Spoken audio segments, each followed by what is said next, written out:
వెనక తెలంగాణలో మూడో దశ ఎన్నికల ఓట్ల లెక్కింపు కొనసాగుతోంది. తొలుత వార్డు స్థానాలు, ఆ తర్వాత సర్పంచ్ ఓట్ల లెక్కింపు ఉంటుంది. సర్పంచ్ ఫలితాల ప్రకటన తర్వాత ఉప సర్పంచ్ ఎన్నిక ఉండనుంది. మూడో దశలో మొత్తం 3752 సర్పంచ్, 28410 వార్డు స్థానాలకు ఎన్నికలు జరిగాయి.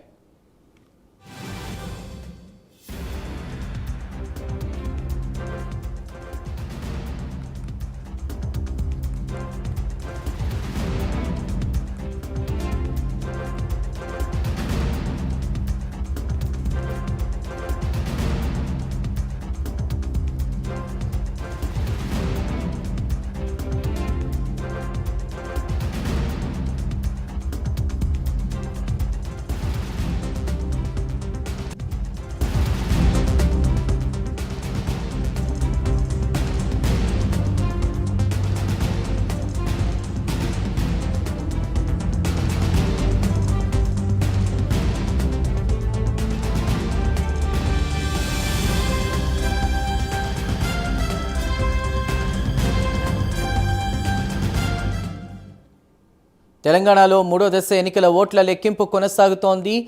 తొలుత వార్డు స్థానాలు, ఆ తర్వాత సర్పంచ్ ఓట్ల లెక్కింపు ఉంటుంది. ఇక సర్పంచ్ ఫలితాల ప్రకటన తర్వాత ఉప సర్పంచ్ ఎన్నిక ఉండనుంది.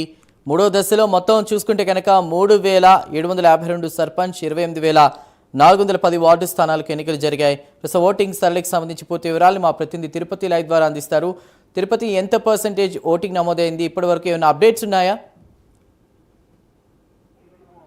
తెలంగాణ రాష్ట్ర వ్యాప్తంగా మూడో విడత గ్రామ పంచాయతీ ఎన్నికల కౌంటింగ్ ప్రక్రియ కొద్దిసేపు క్రితమే ప్రారంభమైంది. ఇప్పటివరకు కూడా అంటే ఉదయం 7 గంటల నుంచి మధ్యాహ్నం 1 గంట వరకు పోలింగ్ ప్రక్రియ కొనసాగింది. 1 తర్వాత అధికారులు కావచ్చు, ఇటు అభ్యర్థులు, ఏజెంట్లంతా భోజన విరామం తర్వాత కొద్దిసేపు క్రితమే బ్యాలెట్ బాక్స్లను ఓపెన్ చేసి కౌంటింగ్ ప్రక్రియను కొనసాగించినటువంటి పరిస్థితి అడుగుతుంది. ప్రజెంట్ ఇప్పుడు నేను హన్మకొండ జిల్లాలోని చామర మండల కేంద్రంలోని ఇక్కడ హై స్కూల్లోని ఇక్కడ చూడొచ్చు. అభ్యర్థులు కావచ్చు, ఏజెంట్లంతా ఇక్కడ కౌంటింగ్ ప్రక్రియకు ఎదురు చూసినటువంటి పరిస్థితి కనబడుతుంది. కాసేపటి నుంచి కూడా తెలంగాణ రాష్ట్ర వ్యాప్తంగా 3752 సర్పంచ్ స్థానాలకు, 28410 వార్డు స్థానాలకు కౌంటింగ్ ప్రక్రియ ప్రారంభమైన పరిస్థితులు చాలామంది ఉత్కంఠగా ఆసక్తిగా ఎదుర్కొంటున్నారు. మూడవ విడత ఎన్నికల్లో ఎవరు గెలుస్తారు, ఏ పార్టీకి గెలిచే అవకాశం ఉంది, కాంగ్రెస్ ఎన్ని స్థానాలు వచ్చింది, బీఆర్ఎస్ ఎన్ని స్థానాలు వచ్చింది, ఎటువంటి పరిస్థితి అంటూ కూడా చాలా ఉత్కంఠగా ఎదుర్కొంటున్నటువంటి పరిస్థితి కనిపిస్తుంది. ఇటు మొదటి ఫేజ్, రెండో ఫేజు, థర్డ్ ఫేజ్ సంబంధించి కూడా ఎన్నికల అధికారులు ఏర్పాటు చేసి పోలింగ్ ప్రక్రియను కొనసాగించినటువంటి పరిస్థితి కనిపిస్తుంది. అయితే తెలంగాణ రాష్ట్ర వ్యాప్తంగా ఈ ఎన్నికల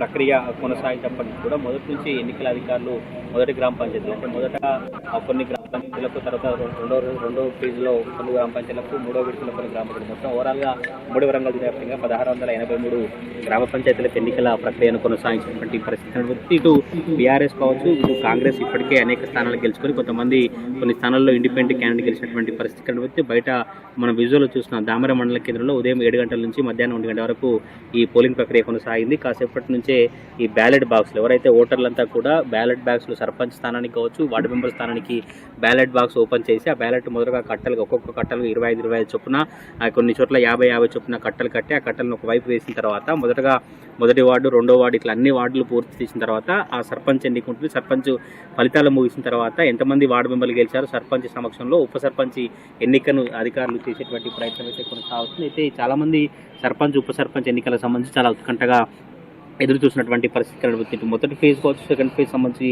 గమనిస్తే మొదటి ఫేజు కావచ్చు, ఇటు రెండో ఫేజ్లో ఓటర్లంతా కూడా చాలా ఆసక్తిగా ఓటు హక్కును వినియోగించారు. కానీ థర్డ్ ఫేజ్కి వచ్చరికి కొంత ఓటర్లు బయటికి రానటువంటి పరిస్థితి కనిపిస్తుంది. కొంత మేజర్ గ్రామ పంచాయతీ దగ్గరనే ఓ పెద్ద ఎత్తున క్యూ లైన్లో నిలబడి ఉదయం 7 గంటల నుంచి మధ్యాహ్నం 1 గంటల లోపు ఓటు హక్కు వినియోగించినటువంటి పరిస్థితి కనిపిస్తుంది. అనేక ఏజెన్సీ ప్రాంతాల్లో ఇటు ములుగు జిల్లా వాజేడు మండలంలోని గుట్టలపైన పెనుగోలు గ్రామస్తులు 17 కిలోమీటర్ల మేర నడిచి కిందికి వచ్చి అక్కడ ఓటు హక్కును వినియోగించినటువంటి పరిస్థితి కనబడి, తెలంగాణ ఛత్తీస్గఢ్ 2 రాష్ట్రాల సరిహద్దుల్లో ఆ ఓటు హక్కు నిర్వహించినటువంటి పోలింగ్ సమయంలో కావచ్చు, కౌంటింగ్ సమయంలో భారీ బందోబస్తు ఏర్పాటు చేశారు. ఎటువంటి అవగాహన ఎవరైతే సమస్యాత్మక పోలింగ్ కేంద్రాలు కావచ్చు, సమస్యాత్మక గ్రామాలు ఉన్నటువంటి ఆ గ్రామాలలో పోలీసులు భారీ బందోబస్తు ఏర్పాటు చేశారు. ఇటు లోపలికి ఎవరిని అనుమతించినటువంటి, ఎందుకంటే కౌంటింగ్ ప్రక్రియ కొనసాగేటువంటి నేపథ్యంలో మేజర్ గ్రామ పంచాయతీల్లో ఈ బీఆర్ఎస్, కాంగ్రెస్ గొడవ జరిగే అవకాశం ఉన్న నేపథ్యంలోనే ఎవరికి లోనికి అనుమతించేటువంటి పరిస్థితి కనిపిస్తుంది. ఇప్పటికే ఉదయం నుంచి చంద్రబాబుపేట కావచ్చు, కొన్ని దేవరూపుల, పాలకుర్తి, మహబాద్ సంబంధించిన కొత్తగూడెం మండలంలో అక్కడక్కడ కొంత చెదురుమరుగు ఘటనలు కావచ్చు, బీఆర్ఎస్ కాంగ్రెస్ సంబంధించిన కార్యకర్తలు దాడి చేసినటువంటి పరిస్థితి కనబడుతుంది. ఆ తర్వాత అప్పటి నుంచి కూడా కొంచెం పోలీసులు భారీ బందోబస్తు కావచ్చు, స్పెషల్ ఫోర్స్ టీమ్స్ అక్కడ దిగి బందోబస్తు ఏర్పాటు చేసి ఎటువంటి అవాంఛనీయ సంఘటనలు చోటు చేసుకోకుండా చూసినటువంటి పరిస్థితి కనబడుతుంది.